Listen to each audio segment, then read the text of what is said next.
Merci pour votre présence et merci d'accueillir à nouveau chaleureusement nos invités, la cinéaste Audrey Rapin, la comédienne Eliane Moulieu et le comédien Paul Boropère. Merci à tous les trois d'être avec nous. Dans la salle, vous le savez sûrement déjà, un micro va circuler, donc n'hésitez surtout pas à lever la main bien haut pour qu'on vous l'apporte, que ce soit pour poser une question à nos invités ou simplement pour partager avec nous une réflexion, une impression, un sentiment sur le film. Je trouve qu'il y a qu'au cinéma qu'on devrait se prendre des balles comme ça dans les yeux.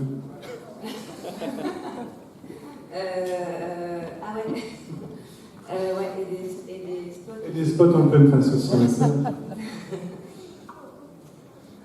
Alors, pour commencer, une question peut-être attendue, mais tant pis. Est-ce que, Audléa, vous aviez d'abord l'envie d'aborder le genre science-fiction ou d'abord une volonté de parler des tensions qui traversent la société ? Franchement, c'est les deux réunis. C'est un film qui a commencé à s'écrire au moment des Gilets jaunes. Et le Covid est arrivé là-dessus très vite derrière. Et c'est vrai qu'il y avait cette obsession pour moi de ces blessures comme ça dans les yeux, de gens qui perdaient leurs yeux et qui appartenaient à aucune catégorie. C'est-à-dire que la droite, en France, les renvoyait à un mouvement social de gauche, de gens dont ils n'avaient pas envie de les défendre forcément, plus que ça sur la scène politique. Et à gauche, c'était un mouvement soi-disant d'extrême droite. Enfin, c'est des gens qui étaient du coup représentés par personne, mais qui se faisaient tirer dessus. Et avec cette blessure emblématique qui était cette blessure dans les yeux, de flashball dans les yeux. Et je me disais, mais ça serait... Enfin, je sais pas pourquoi, ça paraît un peu théorique, mais je me disais, mais il faudrait raconter une histoire dans cette œuvre qui manque. Et c'est vrai que c'est parti de là. Et Paul et Eliane, comment Audléa vous a présenté son univers futuriste pour vous faire entrer dans son film ?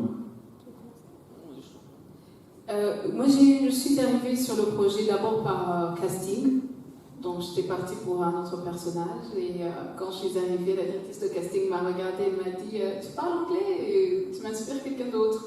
Et dans le même après-midi, du coup, j'ai rencontré Audléa et on a fait 2 répétitions avec Aude et Souhaïla Yacoub, du coup, qui joue Nour. Mais je me rappelle que quand je lisais le scénario, déjà avant, du coup, quand je postulais pour l'autre casting, le personnage d'Hermès m'avait touchée. Et donc, quand j'ai vu qu'on m'a invitée pour faire le personnage d'Hermès, j'étais assez contente. Qu'est-ce qui vous a particulièrement touché dans ce personnage ? Ce qui m'a touchée, c'est déjà c'est une héroïne. Et de par son parcours, ce n'est pas souvent que ce genre de personnes sont, en anglais on dit portrayed, ne sont pas représentées en héros. C'est souvent en victime. Et cette fois-ci, c'était une femme qui était une héroïne et qui refuse de mourir et qui utilise du coup la force qui lui reste pour créer une résistance. Et donc c'est ça qui m'a fait intéresser. Merci. Et Paul, le dead. Le pardon ? C'est comment le dead ? Le débutant, ouais, voilà. En effet, ouais. Mais ça s'est passé par casting aussi, donc un rendez-vous avec la directrice de casting et Audléa. Et puis après, on a préparé le rôle avec Audléa, on a pris pas mal de café. Ce que je veux quand même dire, c'est que en fait, le processus de casting était un recrutement dans un mouvement militant. Ouais. Vous n'aviez pas de texte. C'était très acteur studio ce qu'elle a fait. C'était direct, on nous met dans le bain, interview, comme si on était vraiment les personnages, quoi. Donc c'était intéressant, en effet. Et puis à la suite de ça, on a discuté du rôle. On l'a rêvé ensemble, on a pris pas mal de café, on l'a préparé en amont. Parce qu'il y avait une arche comme ça qui était quand même importante à tenir, quoi, sur le parcours émotionnel d'un jeune homme innocent. Et il fallait raconter comment partir de là pour créer un monstre, quoi, en fait. C'était ça, quoi. Alors le film se déroule en 2039, ça a été une question en amont, ça, pour déterminer un futur qui ne soit pas trop éloigné, sans être non plus proche immédiatement. Ouais, en fait, j'étais partie, oui, complètement, mais je pense que, essayer de parler du futur aujourd'hui, c'est quand même une sacrée grosse une question qui est quand même assez abyssale. Et en fait, pour régler la question, je me suis appuyée sur les rapports du GIEC qui parlent de 2040 comme une zone de bascule, un point de non-retour, quoi. En gros, si on continue de vivre comme on vit aujourd'hui, en 2040, on en paiera le prix très fort dans nos modes de vie et dans notre quotidien. Donc, plus que par anticipation de la catastrophe, on la vivra réellement. Et je me suis dit, tiens, 2039, c'est l'année de la bascule, juste avant. Et comment une jeunesse française décide à un moment donné de prendre son destin en main, en partant d'un ouvrage du Comité Invisible. Je ne sais pas si certains d'entre vous sont familiers du Comité Invisible, et qui est un ouvrage, je ne sais pas qui a écrit en vrai, mais je pense un collectif de gens divers et variés, et qui signait le début de l'ouvrage commençait par « C'est tellement ringard de manifester le samedi de 14h à 17h. Les amis, il va falloir arrêter de penser que vous allez sauver le monde ou sauver vos vies en faisant comme ça. Mais par contre, si demain, chacun d'entre nous, tout seul ou en groupuscule, agit là où il vit, que ce soit en ville ou à la campagne, vous allez très vite mettre un bazar formidable en France, là où il faut être 300, 400 000, 1 million de personnes pour exister dans une manif, 20 000 personnes qui agissent seules ou en groupuscule sur tout le territoire vont déborder la police et la justice. Et c'est à peu près ça le point de départ. Alors peut-être tout de suite une question, une réaction dans le public. On est entre nous au Racine Festival, donc n'hésitez pas à demander la parole. Peut-être Paul et Eliane, est-ce que ça change quelque chose par rapport à des personnages qui vivent dans notre quotidien contemporain? Est-ce que dans votre approche, ce déplacement dans le futur change quelque chose dans l'interprétation et la façon d'aborder un personnage? Je pense pas parce que c'est comme quand on joue des films d'époque, les problèmes humains et ce qu'on traverse, c'est universel et c'est intemporel. Je pense que ce qu'on joue dans le futur, dans un contexte futuriste ou dans le passé, les problèmes en fait ils restent les mêmes, quoi. Donc sur ça, non, ça n'a pas posé de problème, ça. Et Eliane? Oui, c'est la même chose. En plus, le film se passe à Grenoble et j'habite à Grenoble.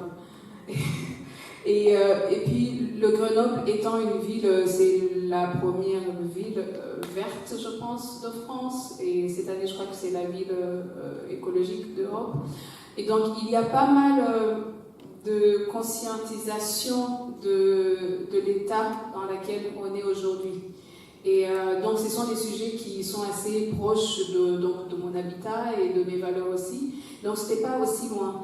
Mais c'est vrai qu'il y a le QR code, par exemple. Aujourd'hui, on n'a pas encore des QR codes dans l'œil.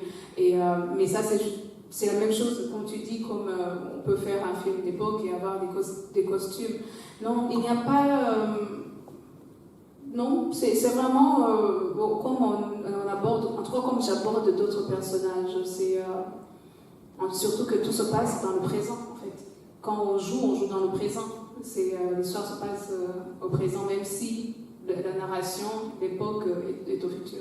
Mais vraiment, le tournage est là dans le présent, donc on va parler comme on parle normalement.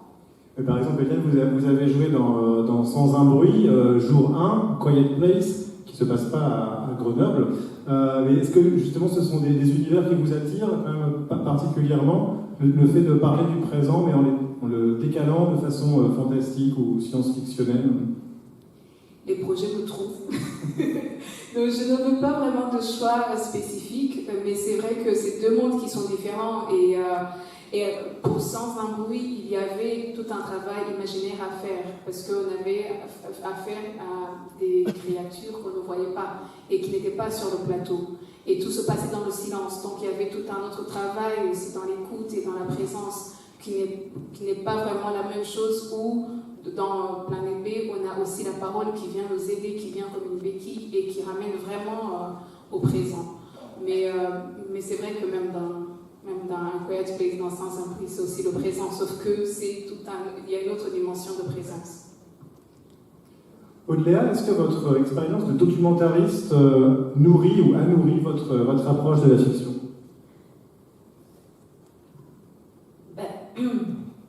C'est vrai que en fait, ce qui est étrange, j'ai eu une première partie de vie de 18 ans à 28 ans comme reporter, caméraman pour Envoyé spécial, complément d'enquête et plein d'autres émissions, et puis des documentaires que j'ai fait moi-même après, dans cette même période, dans des endroits pas forcément les plus sexy de la planète.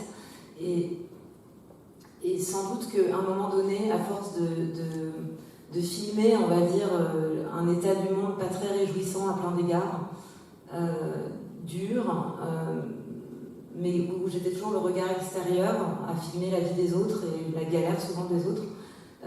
Il y a eu cette envie de raconter mes propres histoires, ça c'est certain, mais avec quand même, effectivement, c'est sûr que ça traverse, en fait, en tout cas l'envie de penser l'être humain pris dans les affres, on va dire, d'un monde compliqué, est une ligne de force qui m'intéresse beaucoup et qui rejaillit sans doute. Après, c'est vrai qu'on ne peut pas faire plus loin avec Planète B que d'un film documentaire en termes de forme. Mais peut-être que c'est ça qui est bien aussi, c'est que sinon j'aurais pu continuer à faire des documentaires.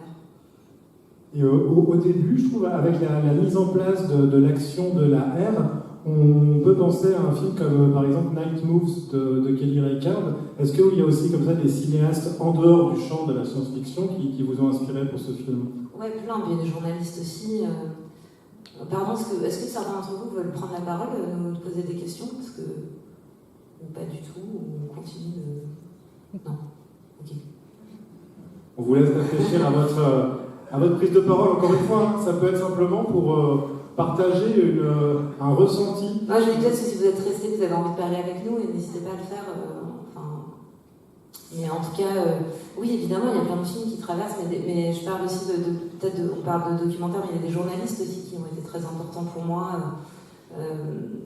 Je pense qu'une femme, comme peut-être vous êtes familier avec cette femme, Anna Politkovskaya, qui a été assassinée il y a un peu plus de 10 ans en Russie, et c'est vrai que c'était des premiers signes, on va dire, pour moi, d'un déclic de nos démocraties en danger. Quand cette femme écrivait, dès le début des années 2000, le péril qui nous attendait en Europe par la présence de Vladimir Poutine, et qu'on riait de cette femme, personne ne la soutenait vraiment. Et en tout cas, ça a sans doute influé sur le fait d'avoir envie d'écrire un personnage de journaliste qui n'est plus écouté chez elle, menacé de mort, comme ça arrive tellement souvent, de Kane Nour à l'écran, ou d'Anna Politkovskaya est malheureusement monnaie courante dans tellement de parties de la planète, des gens dont le seul tort ou le seul crime est d'essayer de décrypter la société dans laquelle ils vivent, et ça devient des héros à titre posthume. Je ne sais plus quelle était la question au départ, mais en tout cas j'ai répondu comme ça. Des influences hors du cinéma et hors du cinéma de science-fiction. Mais Kelly Reichardt, Kelly Reichardt, elle a presque un pied dans c'est pas de la SF du tout, c'est très réaliste, mais en même temps, à chaque fois, c'est des histoires brassées. Night Moves, c'est super intéressant. Il y a un film, je ne sais pas si vous avez eu l'occasion de le voir, il est très mal sorti en France, qui s'appelait Sabotage. Le titre anglais, c'était How to Blow Up a Pipeline, d'Andreas Malm, l'adaptation du livre, qui est un film magnifique sur comment une jeunesse américaine va décider de faire sauter un pipeline de pétrole aux États-Unis, et on suit le parcours de ces terroristes écologistes qui ont chacun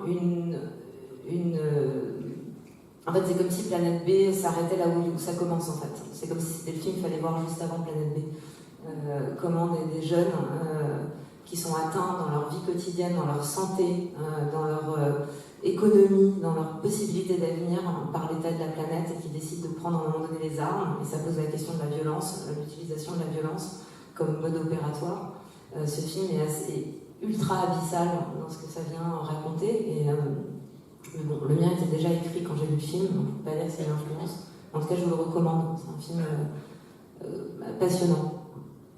Alors, si quelque chose vous intrigue dans les thèmes du film ou dans sa fabrication, C'est vraiment le moment d'en profiter, de ne pas être timide. Oui, levez la main bien haut, on vous apporte le micro. Merci. Bonsoir. Bonsoir. Du coup, moi, déjà, merci pour. Enfin, le film était vraiment super, j'ai bien aimé. Et j'avais juste une question par rapport à l'utilisation que vous faites du cyberespace et de cette prison mentale en fait qui est fabriquée. Et je me demandais dans quelle mesure vous ne faisiez pas un parallèle un peu avec ce qu'on peut vivre dans les médias et la manière dont les médias peuvent un peu bourrer le crâne, on pense à certaines chaînes de télévision notamment, avec ces militants qui finissent par se dénoncer les uns les autres justement parce qu'ils sont enfermés dans cette espèce d'univers parallèle. Voilà. Ouais, merci pour la question. Et en fait, j'ai l'impression que cette planète B, on a passé des décennies à la chercher dans l'univers, à coup de milliards de dollars et de roubles.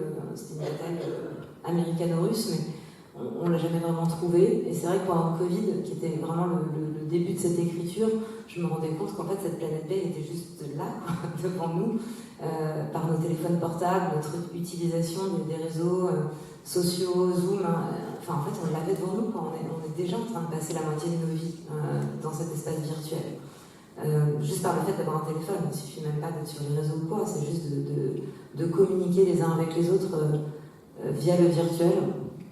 Et sans doute que, effectivement, ça me pose plein de questions, mais aussi des questions d'utilisation qui sont... si la technologie était seulement utilisée pour améliorer nos vies, ça serait extraordinaire, ça serait génial. Sauf qu'il y a son pendant plus complexe, et sans doute que, d'ailleurs un peu repoussoir, plein d'entre nous se disons ça, c'est pas pour nous, c'est trop compliqué. Mais en vrai, ça pose des vraies questions d'état de droit. Et la loi a souvent beaucoup de retard sur la technologie. À voir ce qui est en train de se passer aujourd'hui avec Elon Musk, qui se retrouve presque président des États-Unis, en fait. Et ça, c'est vrai qu'il y avait l'envie de penser à demain et à la façon technologique comme le métaverse, qui n'existe pas encore aujourd'hui, mais il y a 10 000 personnes qui sont embauchées chez Facebook, Meta, et qui y travaillent. Il n'y a aucun obstacle technologique à ce que ce que je montre dans le film existe. Pour l'instant, c'est un problème économique. C'est que pour l'instant, on ne sait pas tellement bien comment rendre le truc viable financièrement. Mais il n'y a rien technologiquement qui empêcherait que ça existe. Et puis la planète B, c'est un enfer qui prend l'allure d'un paradis. Cette ironie-là, elle a aussi des échos très contemporains pour évoquer la servitude volontaire, par exemple. Tout à fait. Enfin, je crois qu'on n'est plus, ça y est, c'est fini l'ère où on a tiré les leçons d'Abu Ghraib ou Guantanamo. On est dans une époque où il faut que la vitrine soit parfaite. Et si la vitrine est parfaite, globalement, la moitié de la société ou une grande partie de la société acceptera les choses assez volontairement. Et c'était le but, là, c'était d'avoir une prison qui soit irréprochable de prime abord, ce qui n'empêche pas qu'elle soit terrible ou contestable à plein d'égards.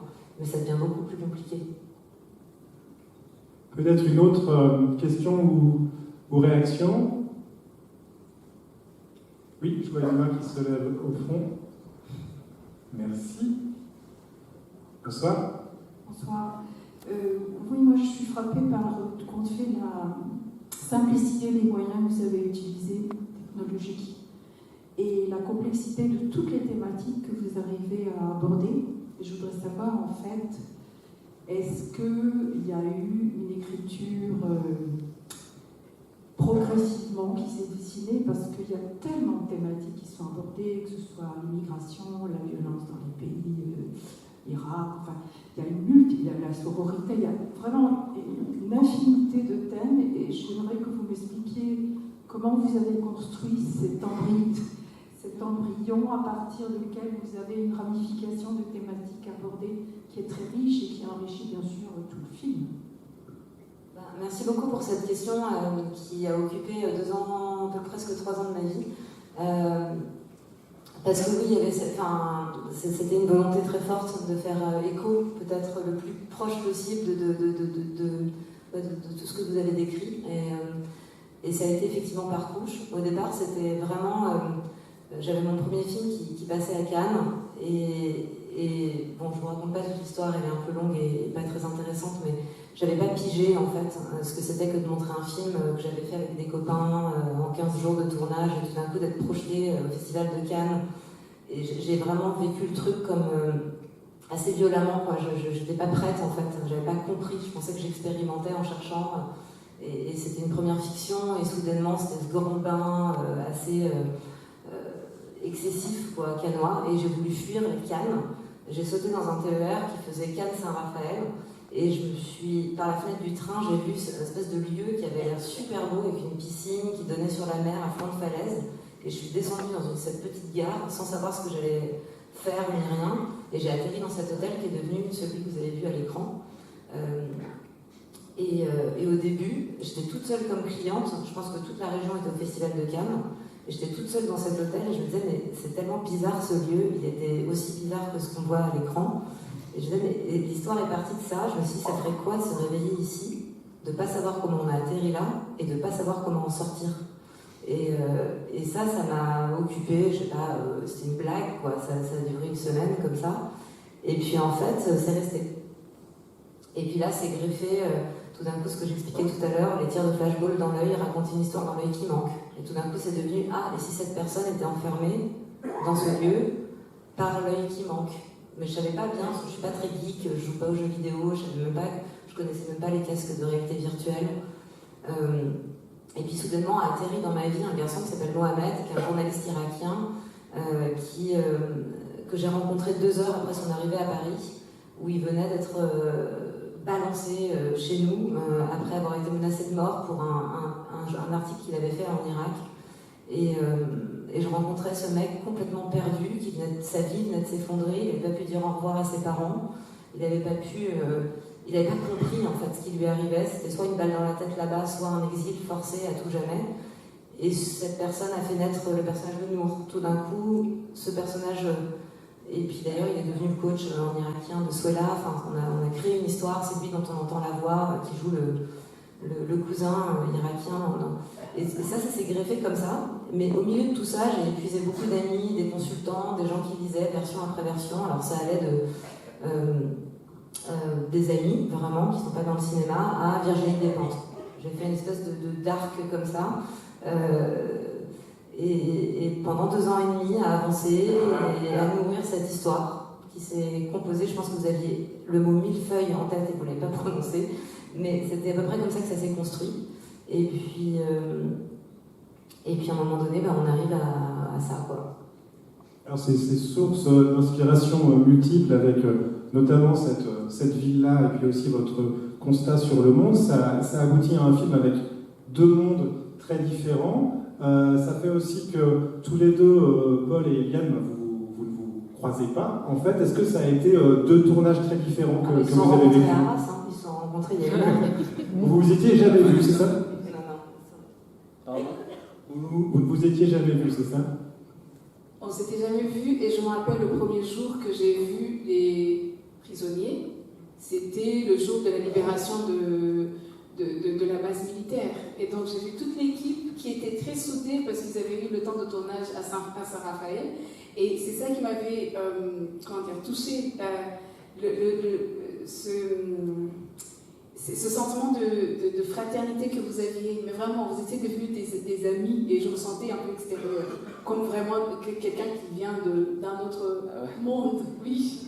Et c'est ça, je me dis, oh tiens, voilà, les gens de Planète B, de l'autre côté. Et ouais, c'était ça la question. Oui, en vrai, c'est moi le tournage, mais il y a 1 mois avec Les Captifs et 2 Adèle. films, en fait. Ouais, c'est 2 films, en fait. Il y a Adèle, Les Captifs d'un côté, Souela et Adèle se sont croisés 5 jours. Donc c'est 5 jours de croisement, et ensuite c'est Souela toute seule avec Eliane.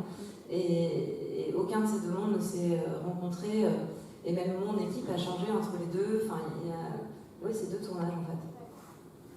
Et ça fait écho au fait que vous vous intéressez à la thématique de la frontière, donc frontière entre 2 mondes, frontière aussi très réelle, malheureusement avec ce mur de la Méditerranée que vous imaginez au détour d'un plan et auquel malheureusement on croit.